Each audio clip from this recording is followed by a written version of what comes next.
So let's do a short little activity to see how you're doing with this.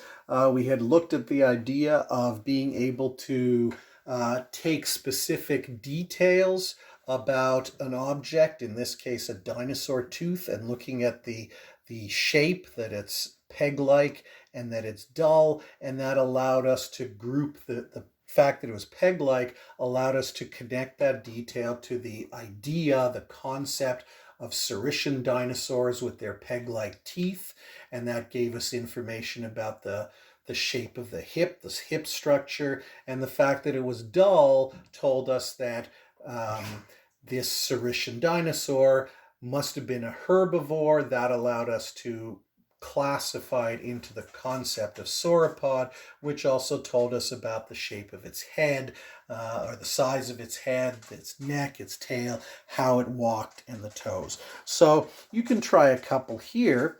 Take a look at this picture of a dinosaur skull and give me all the information that you can about this dinosaur. You can pause the video while you think about that, and then we'll come back and we'll look at the answer.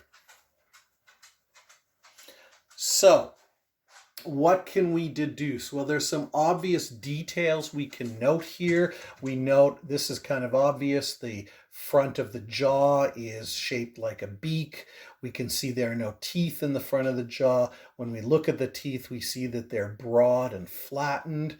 All of that gives us information. What kind of dinosaur, what group of dinosaur had teeth only in the back of its jaw with the front modified to a beak or bill?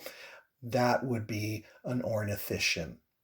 So this was an ornithischian dinosaur. It was a herbivore, as we know from the fact that its teeth are broadened and flattened for chewing. What else do we know about this? This dinosaur walked on four legs. The front limbs were smaller than the back limbs, so it was sort of tilted forward. It had no claws. It had only toes. And we also know about the hip structure, that the pubic bone and the ischium both pointed backwards. So here's another one. Take a minute to observe details and then use deductive reasoning to come up with more details about this dinosaur.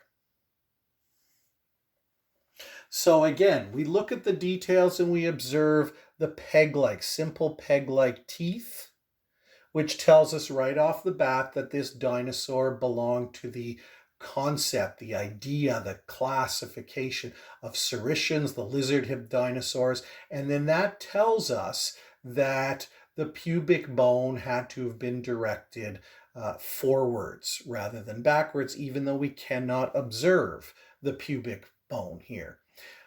The teeth are sharp, which tells us this was a carnivore. The carnivorous saurischians were the theropods.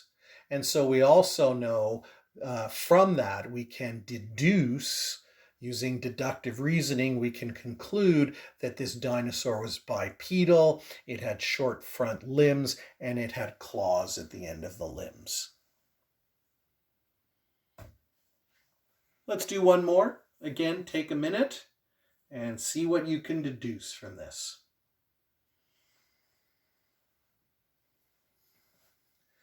The most obvious detail here, I think, is the long neck and the small head. And from that, we can conclude what kind of dinosaur had a small head and long neck.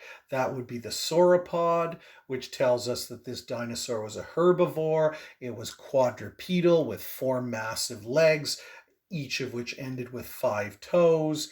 And because it's a sauropod, it must have also been a saurischian, and that tells us that the teeth were simple and peg-like. If this is a herbivore, the teeth would have been dull rather than sharp, and the pubic bone would have been directed forwards rather than backwards.